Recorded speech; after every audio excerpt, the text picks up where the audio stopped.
ஏற்ற காலம் என்பது நமக்கு தெரியும்.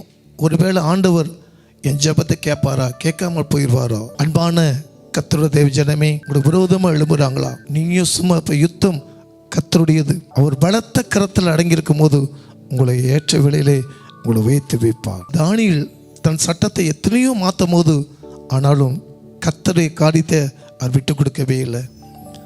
3 வேளை தவறாமல் ஜெபித்தார். தீட்டுப்படாதபடி அவர் பரிசுத்த காத்து கொண்டிருந்தார். நீங்களும் கர்த்தரை தேடும் போது உங்கள் குறைவுகள்லாம் கிறிஸ்து இயேசுவுக்குள் மகிமையிலே நிறைவேற்றி கொடுப்பார். இதை பார்த்து கொண்டு கர்த்தர் தேவ ஜனமே, உங்களை உத்தரம் பண்ணாங்களா, அவங்களுக்காக ஜெபம் பண்ணுங்க. உங்களை கீழே தள்ள பார்க்குறாங்களா, அவங்களுக்காக ஜெபம் பண்ணுங்க. கர்த்தர் ஏற்ற வேலையில் வரும்போது தேவன் அவங்களுக்கு முன்பாக உங்களை உயர்த்தி வைத்து அவங்களை கீழே தள்ளுவார். ஏன்னா பழி வாங்குறது தேவனுக்குரியது. அன்பே பரலோக பிதாவே, குறைவாக நினைத்தவர்கள் முன் உங்களை உயர்த்துவா. இந்த தலைப்பிலே என் பிள்ளைகளை உயர்த்தி வைங்க. இயேசுவின் நாமத்தில் நல்ல பிதாவே, ஆமென்.